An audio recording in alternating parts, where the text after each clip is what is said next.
Evangelho de Mateus, capítulo 14.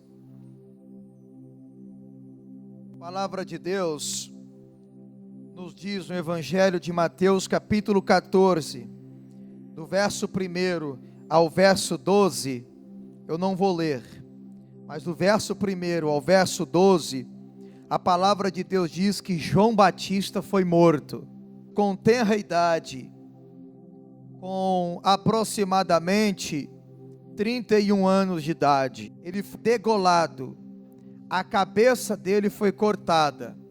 O nível da crueldade foi tão grande que colocaram a cabeça do profeta numa bandeja. Degolaram-no e colocaram a cabeça dele numa bandeja. E trouxeram a cabeça dele para a jovem que dançara e encantara o rei Herodes, na qual ele estava tendo um caso. Foi um pedido caprichoso da menina, porque João Batista condenava a união dessa menina com o rei Herodes, porque ela era casada com o irmão de Herodes, e Herodes a tomou para si.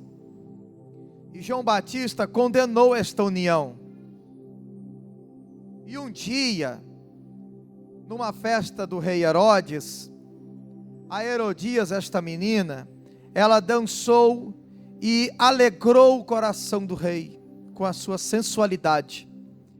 E ele olhou para ela e disse, para poder galanteá-la: pede-me o que tu quiseres. E ela disse: eu quero a cabeça de João Batista numa bandeja. E ele então mandou cortar a cabeça do grande homem de Deus, e morreu por capricho de uma donzela. De uma donzela não, porque já não era mais donzela. A capricho dela, cortar a cabeça do maior homem, do maior profeta de toda a antiga aliança e que pisou na nova aliança também. Cortar a cabeça de João Batista. E foram anunciar para Jesus o acontecido. Jesus já vinha pregando, curando e realizando milagres. E contaram para Jesus, sabendo, irmãos, que João Batista era primo de Jesus e um poderoso profeta de Deus, que teve como ministério preparar o caminho do Senhor, e foi ele quem batizou Jesus. Foi ele quem batizou Jesus no Rio Jordão. E então foram anunciar a Jesus. Mataram João Batista, o profeta, seu primo. E eu fico pensando, Jesus ressuscitou Lázaro, ressuscitou o filho da viúva de Naim, ressuscitou a filha de Jairo. Por que Jesus não foi lá e ressuscitou João Batista? Por que Jesus não foi lá e colou a cabeça dele, como colou a orelha de Malco, quando Pedro a cortara no Getsemane? Sabe o que Jesus fez? O versículo 13, a palavra de Deus diz: e Jesus, ouvindo isso, retirou-se dali para um lugar deserto. Você percebe que a notícia da morte do João Batista chateia, magoa o Senhor Jesus, de modo que ele se retira para um lugar deserto e apartado. Então, ao saber da morte de João, o profeta, Jesus vai-se para um deserto ficar a sós. Ele não conseguiu porque a multidão seguira, mas ele vai para o deserto ficar a sós, apartado de todos, pelo nível da sua chateação. Veja, ele não ressuscita João, ele não vai sequer ir ver João. Ele sabe que nada mais poderia ser feito, e ele parte dali para o deserto, ficar apartado e sofrer a sua perca. Ele não ressuscitou a todos, mas apenas por um mistério divino quem ele quis. No livro de Atos dos Apóstolos, capítulo 12, morreu Tiago, o apóstolo, um grande homem de Deus que seguiu a Jesus. Morreu cedo também, com 35 anos.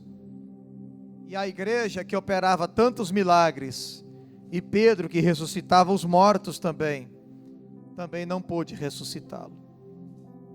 São os mistérios de Deus que nós encontramos nas Escrituras Sagradas. Por uma coisa muito simples que nós não podemos nos desviar dela: Deus é o que é e nada podemos contra Ele. No livro de Êxodo, capítulo 3, versículo 14, quando Moisés se encontra com Deus na sarça ardente, e Deus diz para Moisés: você vai entrar no Egito, você vai dizer para Faraó que é para ele libertar o meu povo, e você vai dizer para o povo ir embora e te seguir, porque eu os guiarei para uma terra que mana leite e mel. O povo era escravo no Egito. Moisés perguntou a Deus o seguinte: o Senhor é invisível, o Senhor não pode ser achado, o Senhor não pode ser encontrado. Quando lá no Egito eles me perguntarem quem te enviou, o que eu direi? Moisés queria saber, e a resposta divina para Moisés foi o nome de Deus. E qual foi a resposta de Deus? A resposta está no versículo de número 14. A resposta de Deus para Moisés é: eu sou o que eu sou. Diga para eles que o eu sou enviou você. Quando Moisés perguntou quem é o Senhor, ele disse: eu sou. Eu sou. Enviou você. Forte. No Evangelho de João, capítulo 1, versículo 18, o Senhor Jesus Cristo disse que ninguém nunca viu a Deus, porque Deus não pode ser visto. E outra coisa, ouça o que eu vou lhe dizer: ninguém nunca viu a Deus. João 1:18, por uma simples razão: Deus não existe. Deus não existe. O que existe sou eu, você, o sol, a lua, a noite, os átomos, as moléculas. Isto existe. Eu vejo, eu toco, eu estudo, eu analiso, eu disseco, eu crio fórmulas. Isso eu vejo, isso eu pego, isso eu posso dar forma, dizer é assim, tem essa forma, trabalha dessa forma, existe dessa maneira. Mas Deus não existe. Deus não existe. Deus, ele não pode ser visto, porque Deus não existe. O que todos adoram, o que os querubins adoram, o que os serafins adoram, o que nós adoramos, o que Moisés adorou, o que o Israel adorou, foi uma presença absoluta, porque ninguém nunca o viu.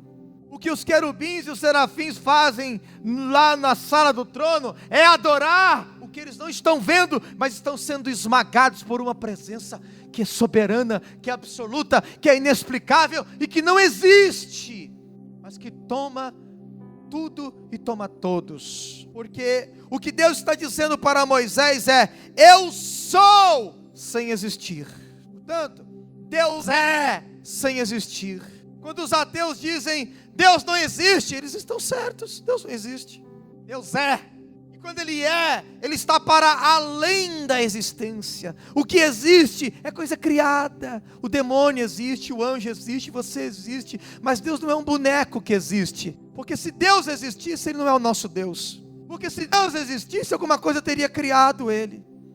Se Deus existisse, eu poderia entendê-lo, mas eu não entendo e nem o vejo, porque não existe. Ele simplesmente é sem existir. Quem o procura, não o acha. E se o achar, não foi ele que achastes, porque ele não pode ser achado.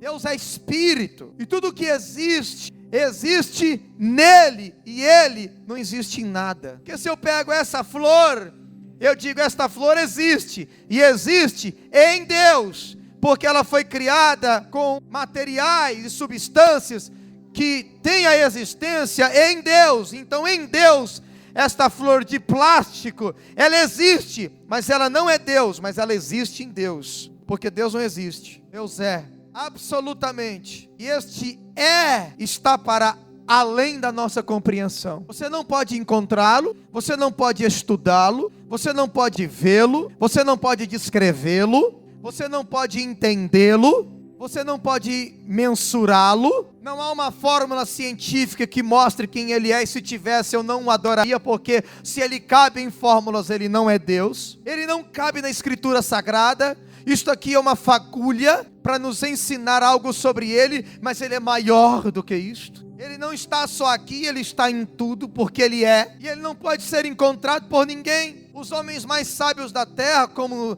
Nietzsche, como Einstein e muitos outros, Freud, grandes gênios, diziam: Deus não existe, não consigo encontrá-lo, não consigo saber onde ele está. E de fato, ele não existe, ele é.